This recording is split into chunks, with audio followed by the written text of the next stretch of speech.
আসসালামু আলাইকুম ওয়া রাহমাতুল্লাহি ওয়া বারাকাতুহু। কেমন আছেন সবাই? আশা করি অনেক ভালো আছেন। আলহামদুলিল্লাহ, আল্লাহ তাআলার অশেষ রহমতে আমি অনেক ভালো আছি। লেখার রাজ্য থেকে আমি আজিজুল আপনাদের সাথে আছি সম্পূর্ণ ভিডিও জুড়ে। আমি বাংলা 50টি বর্ণ ধাপে ধাপে কিভাবে বর্ণগুলো লিখতে হয় সেই প্রসেসগুলো দেখিয়ে যাচ্ছি। তারই ধারাবাহিকতায় আজকে আমরা লিখব কিভাবে তালেবুস স লিখতে হয়। এই প্রসেসটি আমরা সম্পূর্ণ ভিডিওটি দেখলেই বুঝতে পারবো ইনশাআল্লাহ তাআলা। চলুন আর দেরি না করি আমরা ভিডিওটি শুরু করি। তো আপনারা দেখতেই পাচ্ছেন আমি অলরেডি একটি তালেবুস স লিখে ফেলছি। তো আমি সর্বপ্রথম সেটাকে মুছে ফেলি এবং তালেবুস স লেখার জন্য আমাদেরকে একটি চক স্লেটে অবশ্যই আমাদেরকে দাগ দেখে আমাদেরকে লিখতে হবে। দাগ দেখে আমাদেরকে সুন্দর করে এক লিখতে হবে। এক লিখতে হবে। এক লিখব।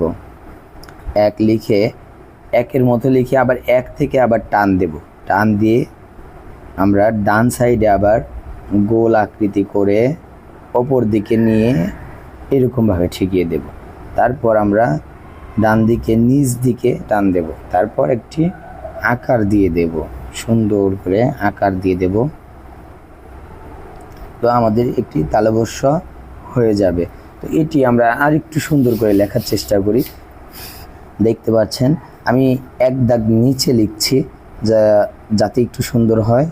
দেখি কীরকম লিখতে পারি আমি। আসলে আমার চক ধরা এবং সিলেট ধরাটা একটু কষ্ট হয়ে যাচ্ছে, যার কারণে আমি ভালোভাবে লিখতে পারছি না। তো আপনারা দেখছেন আমি একটি তালেবুস স লিখলাম। তো এই ছিল আপনার চক এবং সিলেটে লেখার পদ্ধতি। চলুন এখন আমরা পেন্সিল এবং খাতায় কিভাবে লিখতে হয় সেগুলো দেখে নিই। বন্ধুরা, পেন্সিল এবং খাতায় লেখার জন্য অবশ্যই আমাদেরকে এরকম একটি পেন্সিল অবশ্যই রাখতে হবে এবং এরকম বাংলা খাতা রাখতে হবে। তো আমরা পেন্সিল খাতায় লেখার জন্য সর্বপ্রথম আমরা চক স্লেটে যেরকম করেছিলাম ঠিক সেরকমই আমরা সুন্দর করে এক দিয়ে তারপর উল্টো এক দিয়ে তারপর ডান দিকে টান দিয়ে সুন্দর করে লিখে ফেলবো। তো চলুন আমরা আরও 4টি তালেবুস স লিখে ফেলি সুন্দর করে।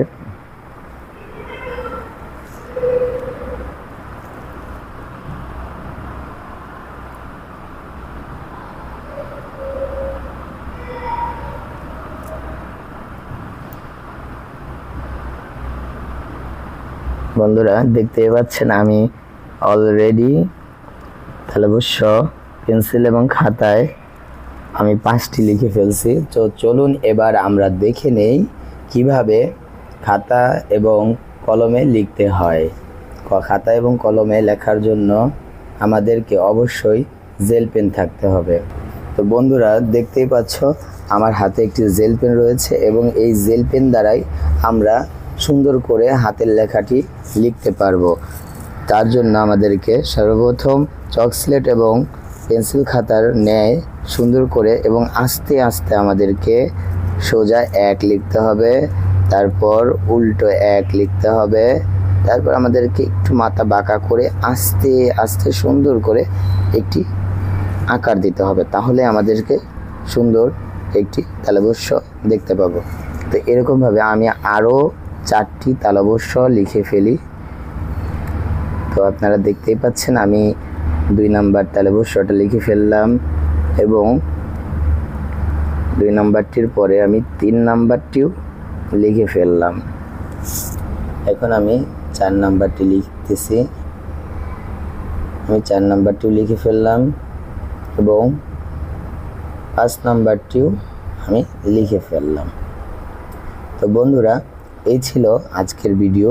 আপনারা দেখতে পারলেন আমি পেন্সিল এবং খাতা, কলম এবং খাতা এবং চক স্লেটে কীভাবে তালেবুস স লিখলাম। তো ভালো করে খেয়াল করলে দেখতে পাবেন আমি ওপরে মূর্ধন্য ন লিখেছিলাম, তার আগে স্বর আ লিখেছিলাম, তার আগে স্বর ও লিখেছিলাম, তার আগে ত লিখেছিলাম, তার আগে রি লিখেছিলাম, তার আগে ঝ লিখেছিলাম এবং এরকম ধাপে ধাপে আমি আরও অনেক কয়েকটি বর্ণ লিখেছি। যে বর্ণগুলোর ভিডিও আমি অলরেডি আমার ইউটিউব চ্যানেলে দিয়ে রেখেছি। যারা সেই ভিডিওগুলো দেখেননি আপনাদের সম্ভব হলে সে ভিডিওগুলো দেখে নেবেন। আশা করি আপনারা অনেক ফায়দা পাবেন ইনশাআল্লাহ তাআলা। আমার এই ভিডিওটি ভালো লাগলে অবশ্যই লাইক, কমেন্ট এবং শেয়ার করবেন। সবাই ভালো থাকবেন, সুস্থ থাকবেন। আল্লাহ হাফেজ। আসসালামু আলাইকুম ওয়া রাহমাতুল্লাহি ওয়া বারাকাতুহু।